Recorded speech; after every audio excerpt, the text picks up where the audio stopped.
Hello hi छोरो, हरे कृष्ण बोलो। आप सबका हमारे YouTube चैनल पर स्वागत है। तो आज हम फिर से एक कहानी लेकर आए हैं जो बहुत ही अच्छा होने वाला है। तो दोस्तों वीडियो में बने रहिएगा और इस चैनल पर नए हैं तो चैनल को सब्सक्राइब कर लीजिएगा ताकि ऐसी ही मजेदार कहानियां का मजा ले सके। तो चलिए दोस्तों कहानी की ओर बढ़ते हैं। ये कहानी है घर घर की, जो हमारे समाज में अक्सर होता है।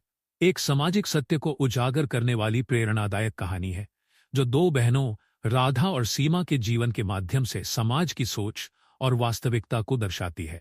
ये कहानी बताती है कि किस तरह हमारे समाज में बाहरी सुंदरता को अधिक महत्व दिया जाता है, जबकि असली मूल्य आत्मनिर्भरता और आत्मसम्मान में होता है। जहां एक और राधा अपनी सुंदरता के कारण प्रशंसा पाती है और एक अमीर परिवार में उसकी शादी होती है, वहीं सीमा को अपने सांवले रंग के कारण समाज के तानों का सामना करना पड़ता है। लेकिन समय के साथ दोनों बहनों की जिंदगी अलग मोड़ लेती है। सीमा अपनी मेहनत और आत्मनिर्भरता के बल पर एक सफल और खुशहाल जीवन जीती है, जबकि राधा को अपनी ससुराल में कठिनाइयों का सामना करना पड़ता है।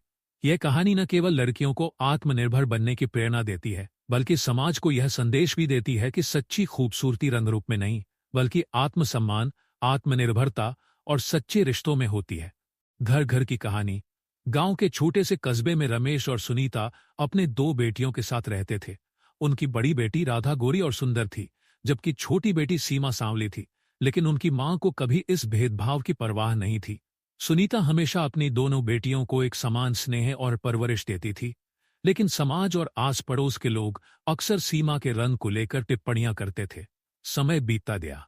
दोनों बहनें बड़ी हुई। राधा चंचल और चतुर थी, जबकि सीमा शांत और समझदार थी। पढ़ाई में दोनों अच्छी थीं, लेकिन जब भी कोई शादी की बात छेड़ता, लोग राधा की सुंदरता की तारीफ करते और सीमा के बारे में अनमने भाव से बात करते। यह सब सुनकर सीमा अक्सर उदास हो जाती, लेकिन उसकी मां उसे समझाती कि इंसान का दिल और दिमाग सुंदर होना चाहिए, बाहरी रूप नहीं। कुछ समय बाद राधा की शादी एक बड़े घराने में तय हो गई। दूल्हा एक अमीर व्यापारी था और परिवार बेहद खुश था। शादी धूमधाम से हुई और राधा ससुराल चली गई। शुरुआती दिनों में सब कुछ अच्छा था। राधा को नए घर में कई नए अनुभव मिले, पर धीरे धीरे उसे एहसास हुआ कि ससुराल का जीवन उतना आसान नहीं है। उसका पति बहुत व्यस्त रहता और सास ससुर हमेशा उससे अधिक दहेज लाने की अपेक्षा रखते।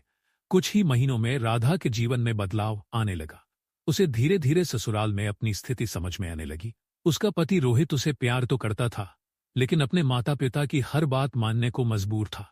सास हमेशा ताने मारती कि अगर ज्यादा दहेज लाती तो जिंदगी आरामदायक होती। ये बातें राधा को अंदर से तोड़ने लगी। सीमा के लिए भी रिश्ता आया, लेकिन लड़के वालों ने दहेज की मांग रख दी, जिससे परिवार चिंतित हो गया। रमेश जी को बहुत दुख हुआ कि उनकी छोटी बेटी के लिए अच्छे रिश्ते नहीं आ रहे थे। समय बीतता गया और सीमा ने नौकरी करने का निश्चय किया। उसने उच्च शिक्षा प्राप्त की और एक प्रतिष्ठित कंपनी में नौकरी करने लगी।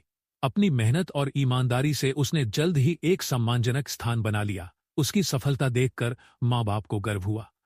ऑफिस में उसकी मुलाकात अर्जुन से हुई, जो स्वभाव से नेक और ईमानदार था। अर्जुन ने कभी सीमा के रंग को लेकर कोई टिप्पणी नहीं की, बल्कि उसकी बुद्धिमानी और आत्मनिर्भरता की सराहना की। धीरे धीरे दोनों के बीच दोस्ती हुई और अर्जुन ने सीमा को शादी के लिए प्रपोज कर दिया।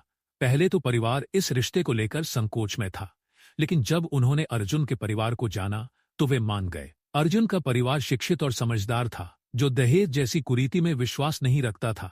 विवाह धूमधाम से संपन्न हुआ और सीमा एक खुशहाल दाम्पत्य जीवन में प्रवेश कर गई। राधा का जीवन ससुराल में कठिन होता जा रहा था। उसके पति की व्यस्तता और ससुराल वालों का कठोर व्यवहार उसे अंदर ही अंदर तोड़ने लगा। वह अपने माता पिता से कुछ नहीं कह पाती थी, क्योंकि वह नहीं चाहती थी कि वे चिंतित हों। लेकिन एक दिन हद हो गई। उसकी सास ने उसे ताने मारते हुए कहा, अगर तेरे माता पिता ने कुछ और गहने दिए होते तो आज हमारी इज्जत और बढ़ जाती। यह बात सुनकर राधा का मन भर आया। उसने रोहित से बात करने की कोशिश की, लेकिन उसने टाल दिया। एक दिन जब वह मायके आई तो उसने देखा कि सीमा आत्मनिर्भर होकर भी खुशहाल है, जबकि वह खुद एक बंदिशों भरे जीवन में जी रही है। उसने अपनी मां से कहा, मां, तुम सही कहती थी, जीवन में रंग रूप नहीं, बल्कि सच्चे रिश्ते और आत्मनिर्भरता ही असली खूबसूरती होती है। राधा ने अपने आत्मसम्मान को पहचान लिया। उसने फैसला किया कि वह अब ऐसे जीवन में नहीं रहेगी जहां उसका सम्मान न हो। उसने रोहित से स्पष्ट शब्दों में बात की और अपनी शादी को बचाने के लिए बदलाव की मांग की।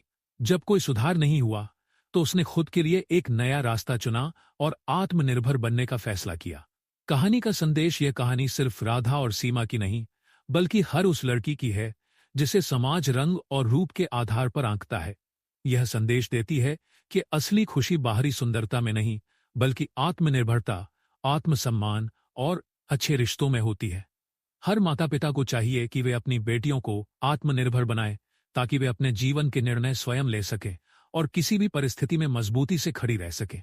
राधा और सीमा की कहानी हमें सिखाती है कि एक स्त्री को सिर्फ सुंदरता से नहीं, बल्कि अपने आत्मसम्मान और आत्मनिर्भरता से परिभाषित किया जाना चाहिए।